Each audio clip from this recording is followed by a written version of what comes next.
they're drinking out of these red cups, and clearly one of them is starting to have a health issue. Mm-hmm. What are some of the signs that a parent needs to look for?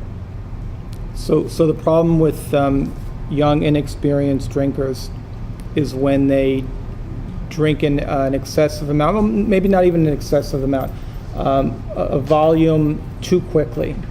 So the average person can process one drink an hour, hour and a half. And that's based on your gender and your size. So if you're talking about a 140-year-old boy or a 120-year-old girl, that number will decrease. You can get intoxicated more quickly by drinking a smaller amount.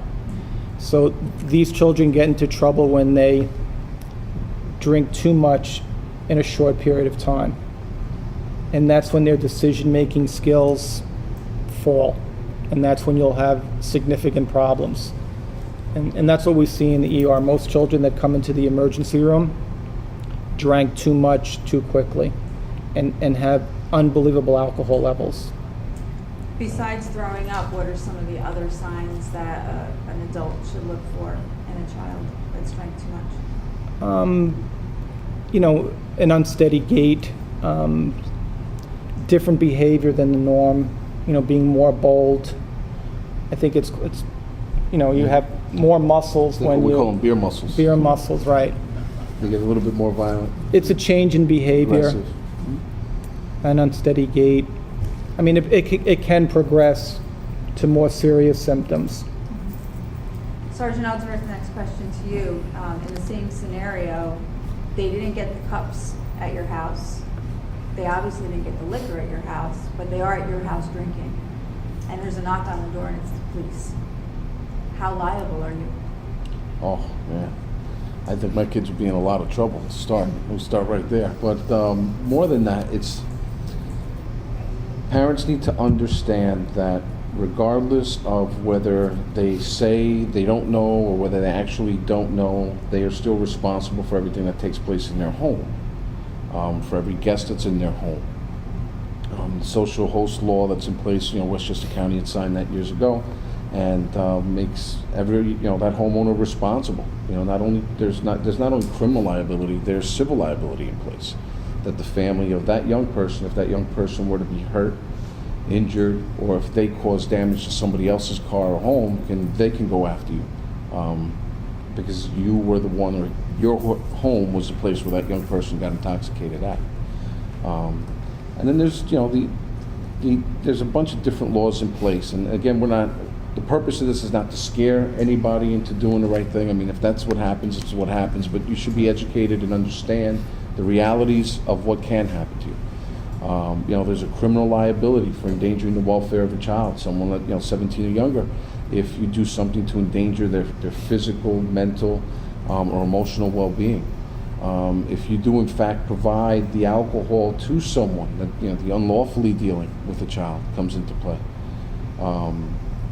There's also relatively new the Angela law, so if you're found intoxicated and you're driving a car and you have someone who's 15 and under in that car and you're 18 or older, that's now bumps it up into a felony. It becomes more serious, and it's more serious because it's obviously more dangerous, because it's not only your life that you're taking into your hands, it's the life of that young person that really doesn't have a choice as to whether or not they're getting in that car. They really don't know any better. But when we run into these situations, we try to be sensitive to the family and work with them. But we'll call for more units, and we'll just make sure nobody disappears. Quite often you have the kids try to run, and it makes things worse because we end up with a lot of kids showing up at the hospitals because they ran into trees, or they ran into cars, or they ran into telephone poles, right? Because they're intoxicated, they're nervous, they're scared, and they're not thinking. For the most part, we deal with the families and try to get the kids home. Anybody that's hurt, we'll get them to the hospital, get them whatever services are needed, and then we'll look into it, and start the investigation. So I would know what would happen. So if it was my house, I would really be upset with my young person.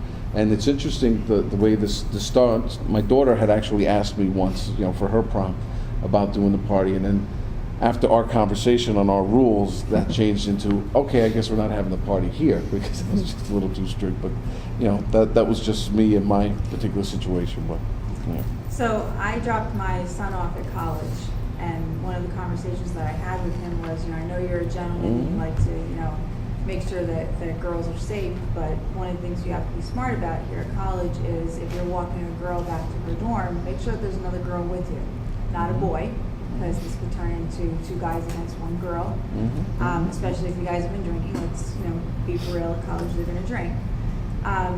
So going back, keeping that in mind and going back to this house party that your teens could possibly be having, Tisha, you see a couple going upstairs and they're later followed by another kid with maybe a video camera, or his phone is out and it looks like he's got the camera out and he's ready to take some pictures. Talk to me about the sexual consent where alcohol is involved. Okay, and what I just wanted to mention, just as we're talking about these topics, that the most important thing, again, is this clear message that you are talking to your teens, and that they know certain scenarios before they're taking place, which is it's an important reason for us to be talking about this tonight. But it's the most important thing is that they're not getting in trouble for something that they had absolutely no idea they could get in trouble for. So definitely there's several scenarios where that will fall into place. For this particular topic, we just feel as a community that, as you heard the commissioner discussing, that you have police support, you have school support, that they want to bring this information and make sure that it's a very clear message that that you don't want to scare them, but you have to, just like you would do as a parent. I need to let you know what could happen to you. Okay, so in this one particular situation, the message would, without a doubt, is that if there is any alcohol whatsoever involved, there's no such thing as consent. Consent, it does not exist if there's alcohol involved.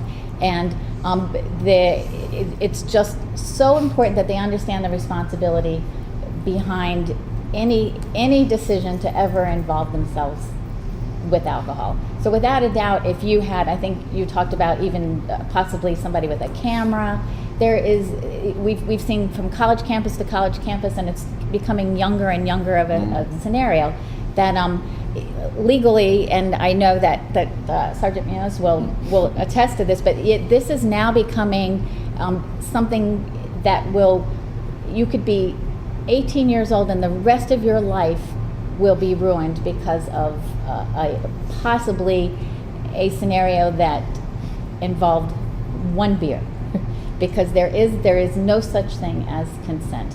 I think again, the most important thing to realize is that you need to know before a scenario happens. You need to know what what the rules are, what the laws are, and that's a message you need to hear at home. You need to hear it at school. You need to hear it from your sports activities, and so that's why it's so critical that the laws are clear, that they are located on websites like the Health Alliance for Alcohol. It just has to be a very clear message. It cannot be in any way. You cannot tell them that they might get in trouble, they might not, because as parents, it's like telling them if you stick your finger in the electrical outlet when they're a baby, you might get hurt, you might not. We just can't. You have to teach them from the beginning. That's not where you go.